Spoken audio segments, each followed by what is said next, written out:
बिस्मिल्लाहिर्रहमानिर्रहीम। मैं हूं ताहिर ढिंडसा और आप देख रहे हैं टीडी डिजिटल।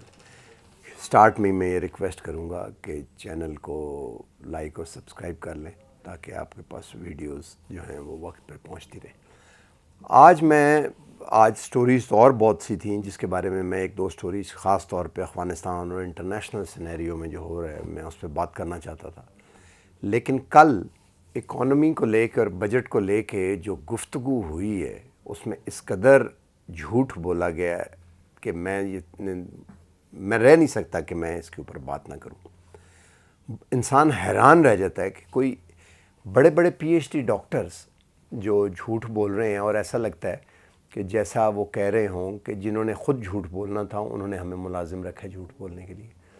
तो मैं एक आपसे छोटी सी उसके बारे में कुछ हिस्टोरिक पॉइंट ऑफ व्यू से, इस वक्त पाकिस्तान एक ख़ास हालात से गुज़र रहा है और थोड़ा सा स्टेबल हो रहा है एक इकॉनमी।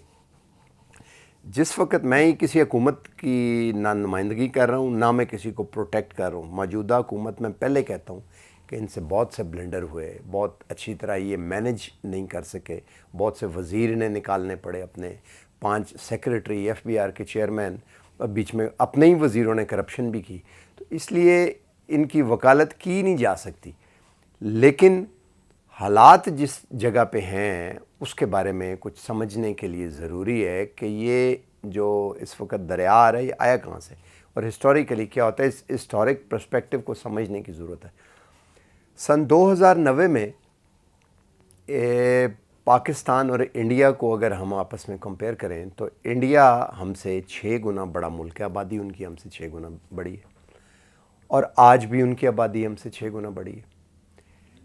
सन 1990 में इकॉनमी उनकी हमसे 4 गुना बड़ी थी, 6 गुना बड़ी होनी चाहिए थी ना, यानी कि अगर उसको डिवाइड करें तो छोटी थी हमसे अपने साइज़ के मुताबिक, यानी कि इंडिया हमसे एक गरीब मुल्क था और पाकिस्तान उससे अमीर मुल्क था, गुर्बत कम थी यहाँ पे।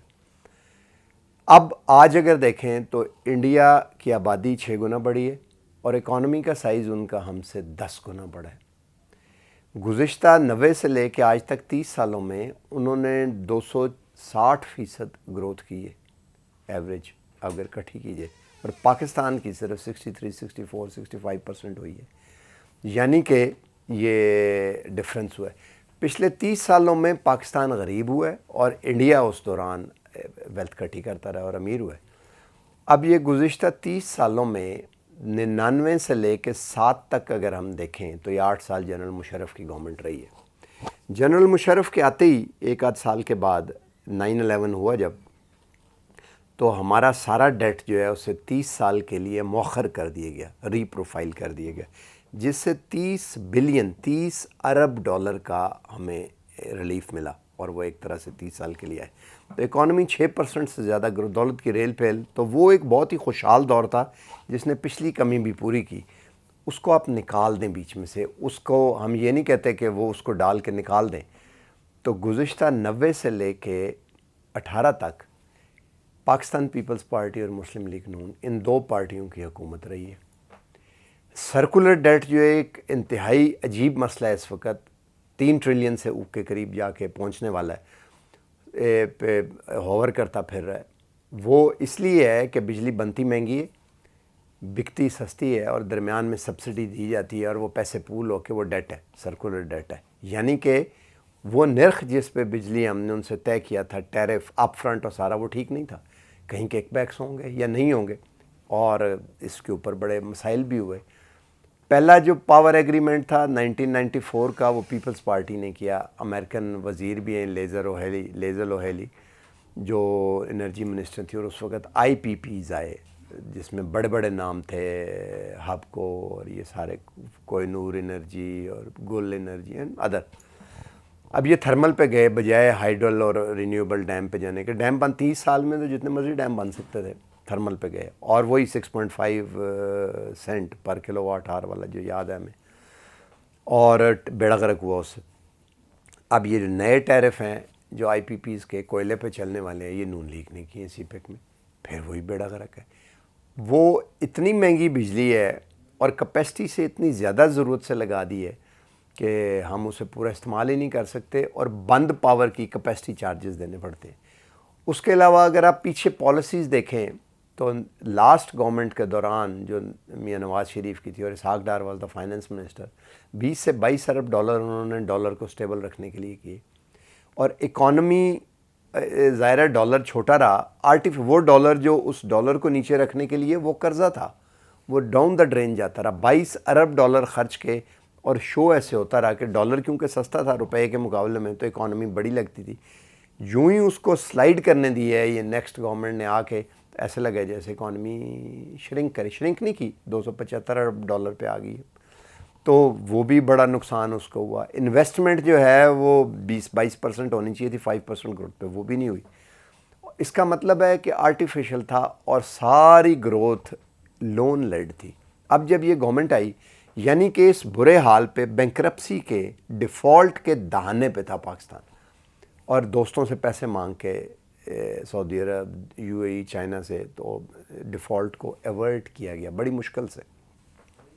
اس کے بعد IMF آیا اور IMF نے اس کرٹیکل کنڈیشن کو دیکھتے ہوئے کہا کہ آپ انٹرسٹ ریٹ اوپر رکھیں. 13% میں انٹرسٹ ریٹ رہا, جس سے ان 3 سالوں میں 5,000 ارب روپیہ جو ہے وہ صرف مہنگا انٹرسٹ کو ڈیٹ سروسنگ پہ ایکسٹرا دینا پڑا.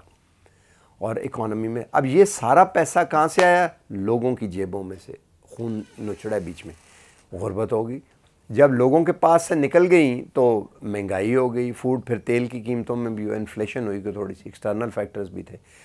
تو یہ وہ سارے فیکٹر تھے جس کے بعد آ کے یہ اس کو کنسولیڈیٹ کرنے کی. اب کنڈیشن وہ ہے کہ 3.9%, 9.4% گروتھ ہے, اور منسٹر کہہ رہے ہیں کہ شاید 5% تک ہو جائے کیونکہ 10 مہینے کے بیس پہ تھی جب یہ کلوزنگ ہوگی. تو اگر اس کو آپ دیکھیں تو پچھلے 3 سال 1.5, 1.7, 1.8% گروتھ ہے. تو اگر اسے ٹرانسلیٹ کریں تو یہ 1.8% گروتھ بنتی ہے on average for the last 3 years.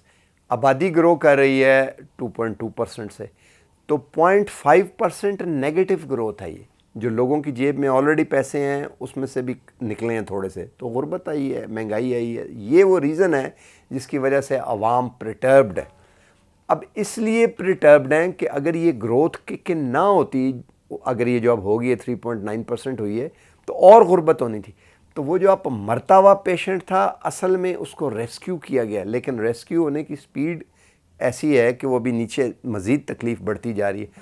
اب وہ سٹیج آ گئی ہے کہ اس کے بعد یہ باٹم لائن کو, ٹرف کو ہٹ کر کے اوپر جانا شروع ہو جائے گی.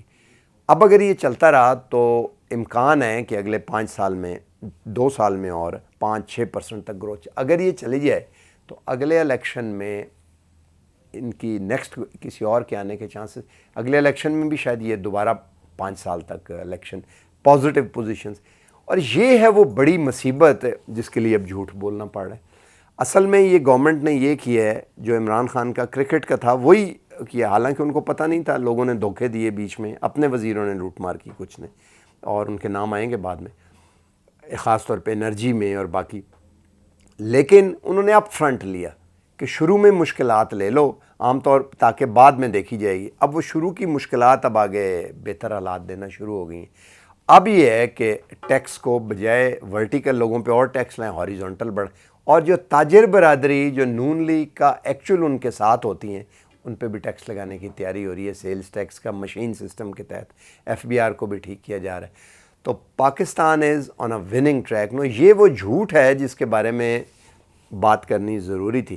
تو خوشخبری یہ ہے کہ پاکستان بالکل ڈیفالٹ کے دہانے سے ایک دفعہ ہو کے آ کے گروتھ ٹریجیکٹری پہ دوبارہ چل پڑا ہے, اور اللہ کرے یہ چلتا رہے. آج تک کے لیے اتنا ہی. ملتے ہیں اگلے پروگرام میں. ہمارے پروگرام کو ایک دفعہ پھر میں کہوں گا لائک اور سبسکرائب کر دیں تاکہ آپ تک یہ پہنچتی رہے.